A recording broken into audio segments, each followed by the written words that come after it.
Que alegria estar com você aqui na programação da TV Evangelizar. É o nosso Momento Juntos, programa que está sendo transmitido para todo o Brasil, via satélite, canal digital aberto, também pelo YouTube, TV Evangelizar Oficial. E a partir de agora, começamos o programa A Vida em Foco. E hoje com um tema que acaba sendo para aquelas pessoas que convivem com quem tem demência, algo assim, ao mesmo tempo um sacrifício de amor muito grande, mas também um aperto no coração, porque a demência ela acaba mexendo com as memórias daquelas pessoas que nós mais amamos, memórias que vão escorrendo por meio dos dedos, como se fosse uma areia fina, e ao mesmo tempo algumas preciosidades que com alguma explicação científica, hoje nós queremos entender como que alguns detalhes da memória permanecem. Então, quem vai nos ajudar nesse primeiro tema é o Dr. Caio, que já está aqui, Caio Disserol, que vem do Hospital INC para nos ajudar. Também vamos falar sobre vícios e virtudes. Você sabia que cada vício que nós temos tem uma virtude que nós podemos trabalhar para combater esse vício? Então também vamos falar sobre esse tema de muita importância hoje aqui no programa. Então fique comigo, começando o programa A Vida em Foco.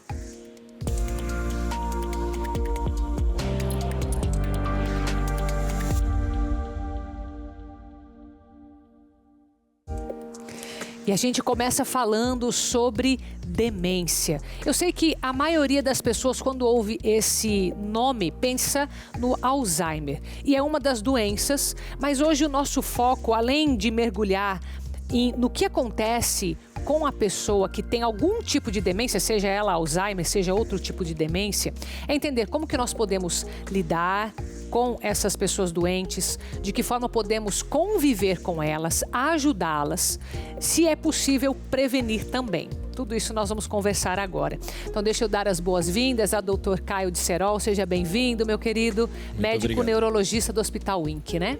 Isso mesmo, muito obrigado pelo convite. Obrigada a você. Doutor Caio, para a gente começar a nossa conversa, tem um vídeo muito interessante que nós separamos para o pessoal de casa, para nós aqui conversarmos, a respeito da demência. Enquanto o pessoal prepara ali esse videozinho que viralizou lá na internet, eu queria entender como que acontece o processo da demência? Se é que tem uma explicação assim tão metódica, de uma forma simples, doutor Caio, por gentileza. Claro, vou tentar essa tarefa árdua que você acabou de me passar, né? Mas basicamente, demência, a gente tem inúmeras causas para as demências. O grande diferencial é se é uma demência tratável ou não tratável. Tá. Basicamente, as demências que a gente chama de tratáveis são aquelas causadas por alterações de exame de sangue, algumas infecções, que geralmente se evoluem uma parte um pouquinho mais rápida da vida da pessoa. Então, não é diferente... É uma consequência de alguma outra doença? É isso? Exatamente. Consequência, por exemplo, de uma deficiência de uma vitamina, de uma infecção crônica, etc. Tá. Já as demências degenerativas, que a gente fala, elas têm uma evolução geralmente crônica ao longo de meses e vários anos. Que é o caso do Alzheimer. Que é o caso do Alzheimer, tá. Que é a nossa principal demência, a principal causa de demência crônica ao longo de todos os estudos, basicamente, essa é a principal. A gente tem várias outras causas de demência e elas podem se associar. Por isso que é muito desafiador diagnosticar e tratar esses pacientes. Não tem uma causa específica para cada demência degenerativa. Então, a gente não tem um fator modificável. Hoje, a gente sabe que tem vários fatores para a gente prevenir as demências no geral. E eles são muito importantes a gente focar hoje em consultas, basicamente em qualquer fase de vida de qualquer pessoa. Mas então, quando você fala que é possível prevenir a maioria delas, isso de alguma forma também vai contribuir com a prevenção de, por exemplo, do Alzheimer e outras parecidas com essa demência? Exatamente. A gente tem alguns tipos de demência principais. A Alzheimer é o principal. A segunda mais comum é chamada de comprometimento cognitivo vascular ou demência vascular.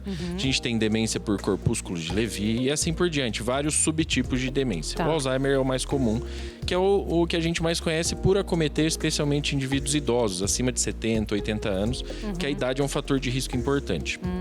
Os fatores para prevenir demência, isso está muito em alta. Tem um grupo de pesquisadores que chama um comitê da revista Lancet, que é bem conhecida, que é muito difundida, uma das principais no meio médico. Eles definiram basicamente, encontraram 12 fatores para a gente prevenir demências.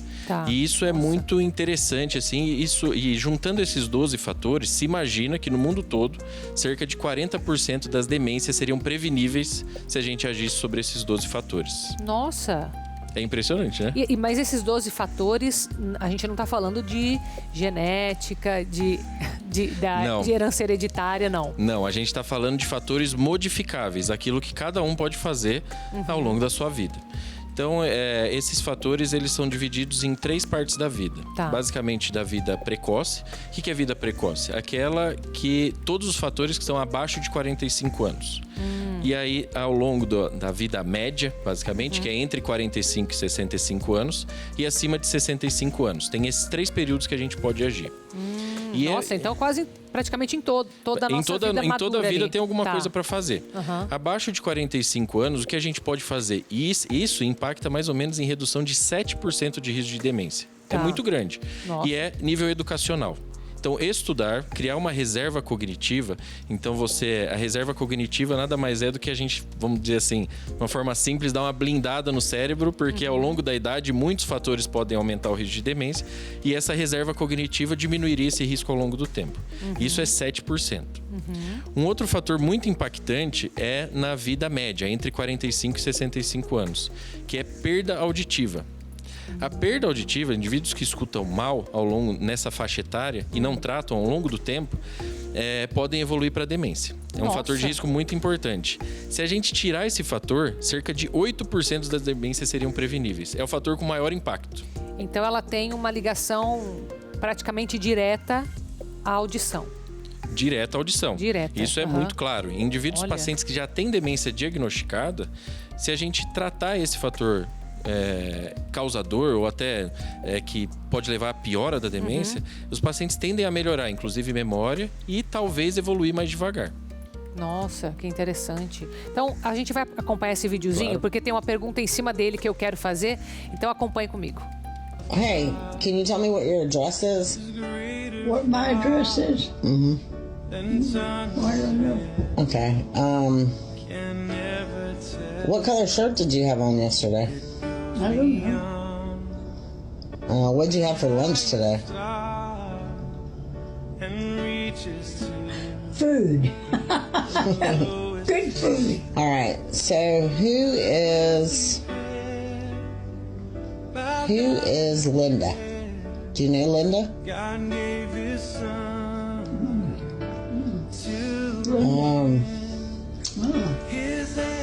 What about Paul? Oh, Paul. I don't know Paul either. All right. Who is Jesus? Well, Jesus is the one who saved me and lives in my heart and will take me home. Quite amazing. Yeah, I love him. Esse é um vídeo emocionante, né, Dr. Caio? O que acontece ali? Eu não sei se é algo específico, alguma fase da doença. Tem alguma explicação para que algumas memórias como essa sejam retidas? Eu acho que tem 2 pontos interessantes para a gente comentar aqui. O primeiro é que é muito frequente a gente ter pacientes idosos que estão iniciando um processo demencial e quando a família traz a queixa de esquecimento, fala aquelas coisas mais antigas, quando ele era criancinha, quando ele era adulto jovem, ele lembra de tudo com detalhes. Só que a memória recente é muito comprometida. Então, o primeiro ponto é que o Alzheimer, ele acomete uma área que chama hipocampo, que é responsável pela nossa memória recente. Então, tudo aquilo que a gente tem para lembrar que aconteceu nas últimas semanas, nos últimos dias e até mesmo no último 1 a 2 anos, está armazenado nessa região que é hipocampo. Vamos dizer que teve uma memória que aconteceu há mais de 10, 15 anos e o paciente não tinha processo patológico nenhum. Essa memória que estava no hipocampo, ela é difundida por todo o cérebro. Então, a região que o Alzheimer acomete, que é a demência mais comum, é a região da memória recente. As memórias antigas, elas estão armazenadas em outro lugar do cérebro. Mas aí a gente tem um segundo ponto, que acho que entra muito com a parte do vídeo, que é o que emociona, né? É que as emoções estão muito associadas ao grau que essa memória vai ficar retida ou não. Então, por exemplo, a gente tem esse relato, que é muito claro, assim, que tem a parte da memória mais antiga, mas também uma parte emocional associada. Então, tudo que gera emoção é muito mais fácil da gente se recordar e de ficar gravado na nossa memória. E um outro ponto é que, outro exemplo que eu dou com relação a esse, por exemplo, tem pacientes que gostam muito de futebol. E teve um projeto, enquanto eu estava na residência ainda, de memórias do futebol para pacientes com demência. Foi no estádio Pacaembu, que aconteceu em São Paulo.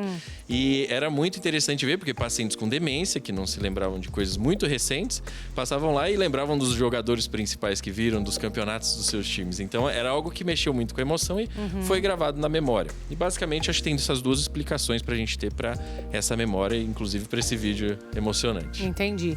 Então, isso que você falou das prevenções, vão trabalhar também em cima dessa memória que é mais antiga, é isso?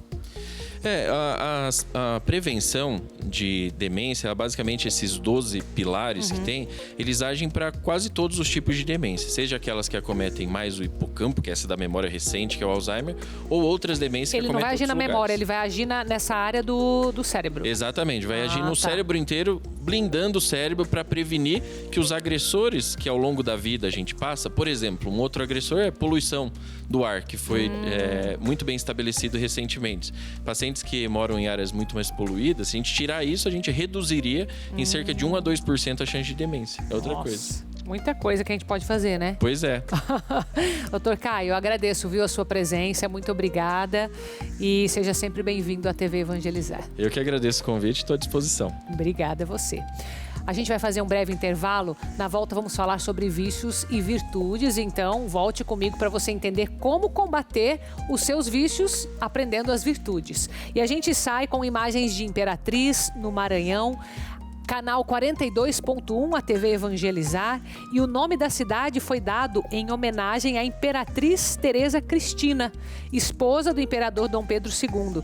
Teresa foi apelidada de Mãe dos Brasileiros por ser uma incentivadora do desenvolvimento de uma cultura própria do povo brasileiro. Já eu volto.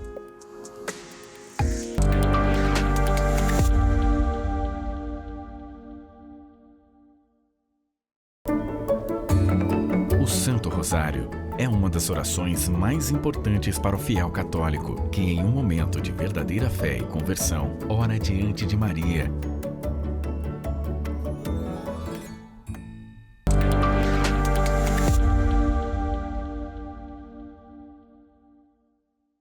De volta com o programa A Vida em Foco, e ansiosa que eu estou, assim como você, porque hoje serão revelados os 16 candidatos que vão participar do VEM, Voz, Evangelização e Música, esse festival de música católica, o maior da TV brasileira, e que vai revelar não apenas os candidatos, mas as suas músicas, já que esse é um festival de música católica. Então você vai conhecer finalmente às 9 horas da noite aqui na nossa programação. Talvez tenha alguém da sua cidade, ou do seu estado, ou da sua comunidade. Então você já pode preparar a sua torcida e acompanhar tudo aqui na TV Evangelizar, junto com Danilo Diba, que vai fazer as honras de abrir oficialmente esse festival.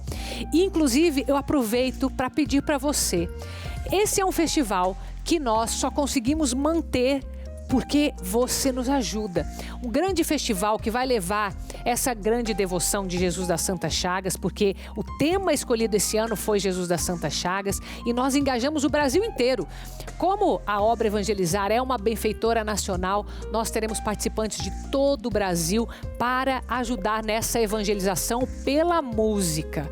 Então você que me acompanha nesse momento, que gosta do VEM, que gosta de toda a programação que é 24 horas no ar da TV Evangelizar, nos ajude aqui por esse QR Code que aparece na sua tela. É só você entrar no aplicativo do seu banco e apontar a câmera para fazer um Pix pelo QR Code, bem fácil, super seguro, um canal oficial que nós temos e que garante que a sua generosidade vá para a evangelização aqui pela Associação Evangelizar é Preciso. Então, desde já, muito obrigada, e estaremos juntos acompanhando pela TV Evangelizar às 9 da noite hoje, a abertura oficial do VEM. E agora a gente vai falar sobre virtudes e vícios e como que nós podemos combater os nossos vícios de uma forma possível. Vamos falar assim, né? Bruno, tudo bem? Seja bem-vindo. Estou com o Bruno Ricardo Dias, que é psicoterapeuta, meu querido. Vamos ao que mais aflige as pessoas hoje, né? A gente tem, às vezes, clareza dos nossos vícios, outras vezes, mais clareza da falta de virtude, né? Seja bem-vindo, viu? Muito obrigado pelo convite. Estou muito feliz de estar aqui, Carol. Eu que agradeço.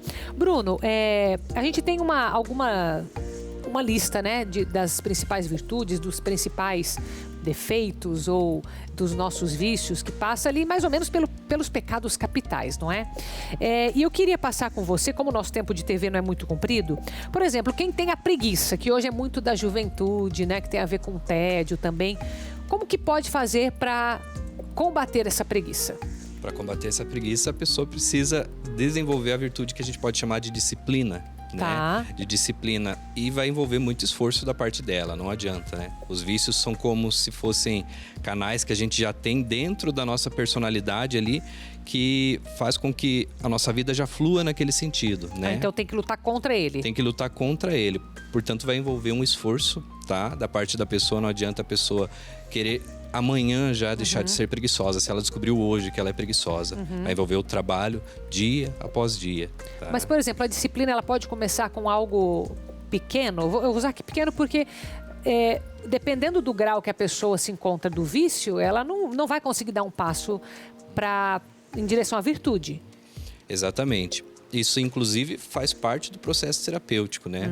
A gente não pode dar um passo maior do que a nossa perna permite, né? Tá. Então, no processo terapêutico, a pessoa é proposta para a pessoa que quer enfrentar determinado vício que ela realize passos que ela entende que são factíveis na atual circunstância em que ela se encontra.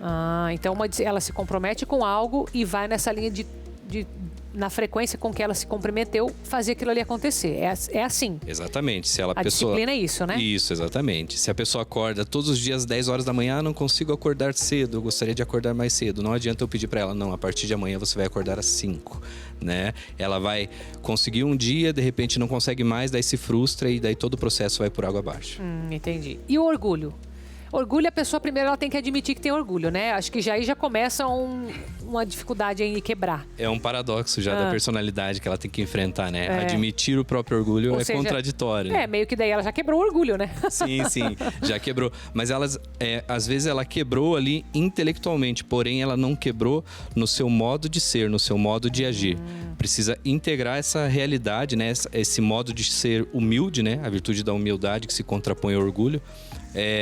Precisa integrar essa realidade para a sua personalidade. E isso também, assim como para criar disciplina, vai ser necessário ela começar a ter atos de humildade, procurar reconhecer mais que a opinião dos outros tem valor, procurar reconhecer quando está errado, procurar pedir perdão quando necessário. Mesmo no começo vai demandar esforço, até que se torne um movimento natural da personalidade. Então pode chegar nesse momento natural. Pode chegar. Isso, inclusive, é o que a gente chama de... Quando a pessoa conquista a virtude, ela conquista uma segunda natureza, né? É um novo modo de ser, um novo caráter como pessoa. Quase né? uma nova pessoa. Isso, é uma nova pessoa, né? Aí a gente pode entrar até no assunto da graça, né? Precisa da graça para isso, para se tornar um novo homem, uma nova mulher, né? E a inveja? Inveja também é outro que é difícil da pessoa se ver como invejosa, né? Aliás, é impossível para o invejoso ser feliz, né? Porque você não consegue ser feliz... pelo fato de não desejar a felicidade do outro, né? E a inveja é esse incômodo que a gente sente com a felicidade, com o sucesso do outro, né? Então, começar a admirar, começar a elogiar, se colocar numa postura de quem reconhece que o outro é bom também e é bom que ele tenha sucesso, é algo extremamente saudável para a personalidade. E inclusive, o invejoso, quando ele começa a reconhecer a bondade do outro, ele começa também a construir alguém melhor em si mesmo, né? Então ele vai trocar pela admiração. Isso, ele começa a admirar, começa a reconhecer, começa a ser mais grato por aquilo que ele tem também, sabe? Começa a integrar na sua própria personalidade uma gratidão genuína. Bruno, e a gula? A gula é esse exagero, né, que a gente tem, em especial se tratando de comidas e bebidas, né? Aí isso faz necessário um autodomínio. A igreja até ensina a prática do jejum, né? Que nos ajuda. Ajuda o jejum, então. Isso, nos ajuda nisso, né? Mas é um autodomínio do corpo mesmo, um autodomínio dessa paixão, desse desejo hedonista pela comida ou pela bebida, né? Então, percebe que tudo tem esforço. Nada você vai conseguir para amanhã. Entendi. E a pessoa que tem a mão fechada, a avareza, que tem medo de perder as coisas, que tem medo de dar? Olha, essa pessoa primeiro assim, esse apego sempre gera frustração, né? O Padre Léo, conhecido, dizia que para viver de maneira madura é necessário saber administrar perdas, né? Então o avarento, ele já sofre porque ele vai sofrer... Não sabe administrar as perdas. Ele vai ter dificuldade de administrar as próprias perdas e ele vai perder, né? Ele vai perder. Alguma coisa ele vai perder, nesse sentido. Exatamente. Então ele precisa aprender a exercitar a generosidade, né? A generosidade, a solidariedade, a dar esmola, né? A não ter medo de perder e entender que existem bens maiores do que aquilo que a gente pode tocar. Interessante. E a raiva? A raiva, normalmente a gente sente a raiva, a ira, quando dentro de nós temos uma sensação de injustiça. Mas às vezes a injustiça existe, mas às vezes é só na nossa cabeça. Às vezes é só na nossa cabeça. Nosso ponto de vista. É uma neurose que a gente criou ali, que o mundo está sendo injusto, que o sistema conspira contra a gente, né? Então se faz necessário, né, uma atenção para a realidade, para entender o que de fato é justo, o que de fato é injusto, o que de fato é só coisa da minha cabeça, tá? Normalmente, a maioria das vezes é coisa da nossa cabeça. A maioria das nossas reclamações, a maioria das nossas fúrias, das nossas iras é coisa da nossa cabeça. Real. Não é real. Olha só. Hoje eu estava lembrando, inclusive, nisso que você falou, tem uma parábola que Jesus conta que é bem mal compreendida, que é aquela dos trabalhadores da vinha. Né, que ele contrata em vários horários, né? Tem o cara que trabalhou às 5 da manhã, o que foi contratado meio-dia, tem o que foi contratado lá às 5 da tarde. Imagina, né? Trabalhou só das 5 às 6 e na hora de pagar ele começa pagando pelos últimos. Ele tinha combinado uma moeda de prata com os primeiros e ele pega e dá uma moeda de prata também para os últimos. Daí os caras lá que começaram antes falam assim, certeza que a gente vai ganhar mais, porque a gente tá aqui desde as 6 da manhã, 5 da manhã. Então, na cabeça deles, já começam a ter uma expectativa. E quando daí o dono da vinha ele paga exatamente o que combinou, que foi uma moeda de prata, eles falam assim, como assim? Mas por que a gente está recebendo isso? E daí ele fala assim, mas você tá reclamando do que eu fiz com você? Eu estou sendo injusto? A gente não estou pagando o que a gente combinou? Sim. E aí é onde começa a mexer com a nossa cabeça, né? Eu acho que entra a avareza, entra a raiva, entra o senso de injustiça, porque a gente tem muito isso, né? De criar uma realidade e não ficar nos fatos do que aconteceu, que acho que muito bem expressa essa parábola, né? Sim. Os vícios, eles acontecem de maneira... Eles têm muita ligação, sabe? A gente separa para explicar de maneira didática, mas ali eles ficaram irados com o que aconteceu, eles tiveram inveja dos que trabalharam menos e receberam a mesma quantia, né? Então ali teve uma mistura de vícios, né? Então, porém, aqui também tem mais um detalhe nessa parábola, tá? Essa parábola mostra uma virtude do patrão ali, do chefe que pagou, foi generoso com aquilo que ele pagou. E a virtude do outro costuma expor a minha fragilidade, tá? Então, muitas vezes, conviver com alguém virtuoso...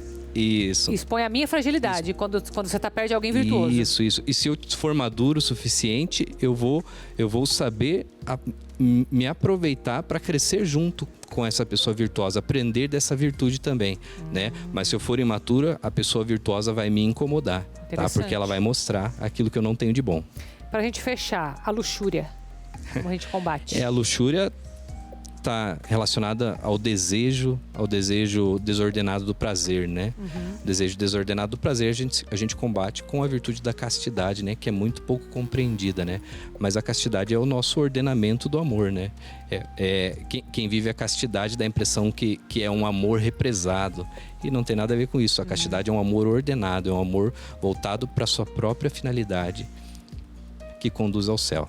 Você acha, então, que compreendendo mais dessas virtudes e também dos vícios, como eles funcionam, a pessoa tem essas condições de lutar contra? Porque tudo que você falou, parece que é exatamente isso.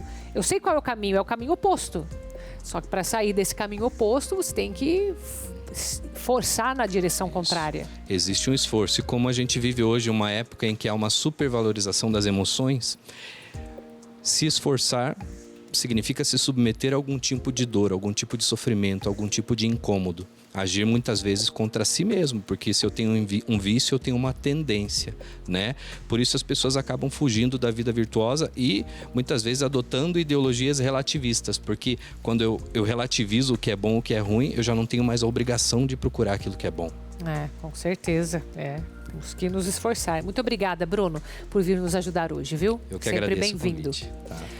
Você que acompanhou as 24 horas aqui na nossa programação, vai poder ver os melhores momentos. Eu quero trazer como que foi a abertura que nós tivemos, uma romaria da Capelinha de Jesus das Santas Chagas. Então você vai voltar vendo esses melhores momentos. Enquanto isso, nós vamos sair com imagens da cidade de Paraupebas, no Pará, canal 38. Paraupebas significa Rio de Águas Rasas. E o município se tornou independente da cidade vizinha em 1988, tendo 36 anos. Volto já.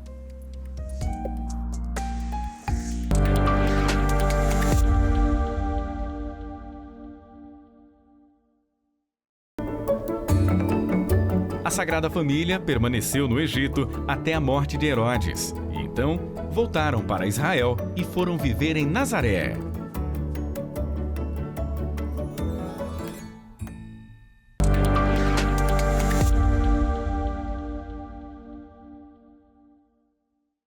De volta com o programa Vida em Foco para todo o Brasil e já em preparação para a nossa super noite de louvor. Hoje acontece o nosso encontro nacional, nosso grupo de oração, um pouco mais cedo, às 6 horas da tarde, por isso super noite de louvor.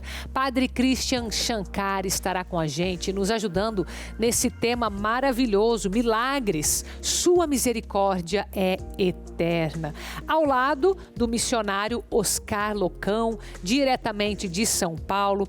Para animar a nossa noite também estaremos com Fred Pacheco. Olha só que alegria, também ao lado do diácono Rômulo Canuto. Tudo isso para você. Então, você que está aqui com a gente já acompanhando esta série Noite de Louvor de 10 anos e que está pedindo teu milagre ou o milagre de alguém, venha com fé, participe presencialmente ou acompanhe pela TV Evangelizar. Você sabe que é o nosso momento, nosso grupo de oração em que nós estamos reunidos nacionalmente em família. E você pode, inclusive, deixar o seu pedido de oração pelos nossos canais oficiais no 0800 410 6060. Já vai deixando, já vai se preparando, entrando nesse clima de noite de louvor, que hoje é super noite de louvor.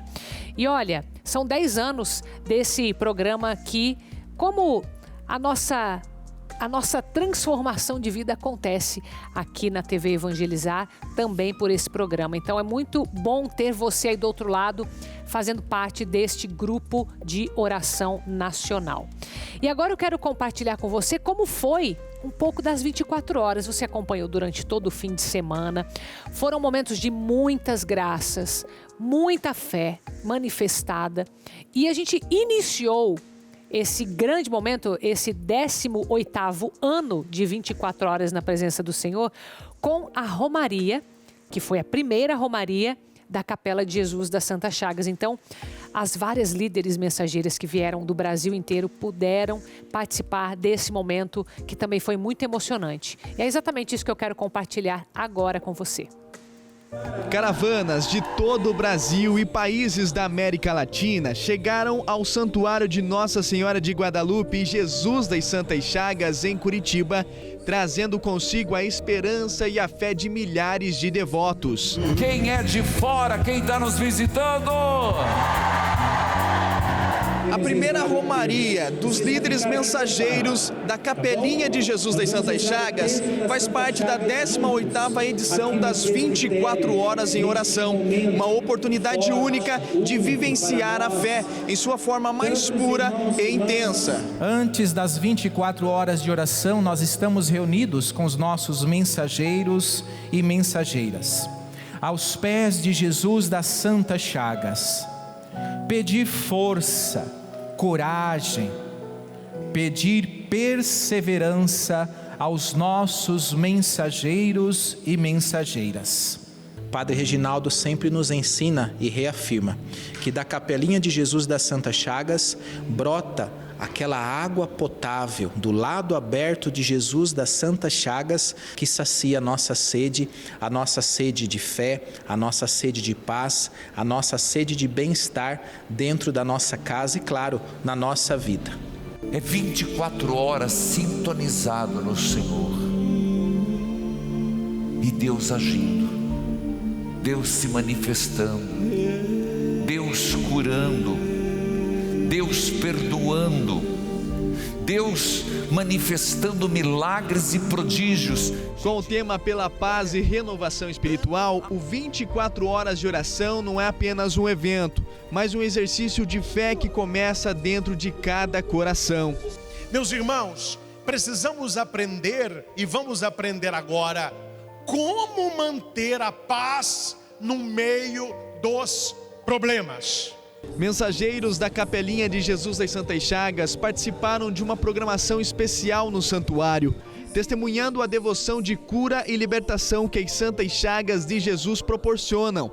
Muitos fiéis já chegaram contando as maravilhas de Deus através dessa devoção. Eu vim participar das 24 horas de oração e também contar o meu testemunho, de vida do meu filho, porque ele ficou muito ruim. Ele deu parada cardíaca e várias outras coisas, que agora até é difícil a gente lembrar, mas hoje eu sei que eu recebi um milagre. Meu filho nasceu de novo. A gente faz a visita aos idosos. Eles não podem se locomover e nós vamos lá no interior, no interior do Ceará, Independência. A gente leva as capelas na casa dos idosos para rezar. Muitas maravilhas já alcançadas. Muitas graças, curas e libertações. Durante a romaria, tivemos a oportunidade de conhecer a Ângela da Rosa, líder de uma capelinha de Jesus das Santas Chagas no Paraguai, e contou que foi curada de um câncer. Entreguei a Jesus das Santas Chagas, onde foi feito novos exames, não foi encontrado mais nada. Simplesmente o nódulo sumiu. Então hoje sou uma mensageira de Jesus das Santas Chagas e vou propagar para o mundo que Ele é o meu Jesus. Para Maria Aparecida de Rondônia, ser mensageira da Capelinha de Jesus das Santas Chagas é uma experiência única. É muito bom, é coisa de Deus, é um milagre na vida da gente todos os dias. E é graças a você, associado, que faz a diferença. Com sua ajuda, podemos continuar a realizar eventos como esse. Nós precisamos dessas 24 horas de oração, porque Jesus nos conhece. Ele sabe, porque Ele conhece o coração de cada um de nós. Encontros de fé e devoção, com mais de 30 horas de transmissão, mais de 150 colaboradores e voluntários envolvidos, sem falar dos nossos missionários que nos conduzem a viver momentos de profunda espiritualidade. O seu pouco que você doa, que você partilha com a obra Evangelizar é bem-vindo. E sempre, como falamos, o pouco com Deus é muito. E o seu pouco se torna muito aqui na obra Evangelizar. Ajudar essa obra maravilhosa, para isso não acabar nunca. Cada dia mais aumentar, Pode restaurar as bênçãos, vai levar. E foi maravilhoso poder ter a sua companhia também do outro lado da tela, nessas 24 horas em oração. Que bênção poder chegar aí na sua casa, no canal aberto, ou no canal digital, ou pelo YouTube. Que alegria poder entrar na sua casa com as bênçãos do céu por meio dessa emissora de televisão. Amanhã nós vamos falar sobre Nossa Senhora. Você é devota de Nossa Senhora? Olha só, a sua devoção vai ampliar. Sabe por quê? Nós vamos falar sobre aparições de Nossa Senhora que ocorreram na década de 60, entre 1961 e 1965, a 4 jovens na Espanha, norte da Espanha. Nossa, Carol, nunca ouvi falar. Então você vai vir comigo. O Padre Francisco Amaral vai nos contar em detalhes sobre estas aparições. Então eu espero você no nosso encontro às 3h30 da tarde. E nós saímos com imagens das 24 horas em oração, para você curtir mais um pouquinho aqui com a gente. Até amanhã.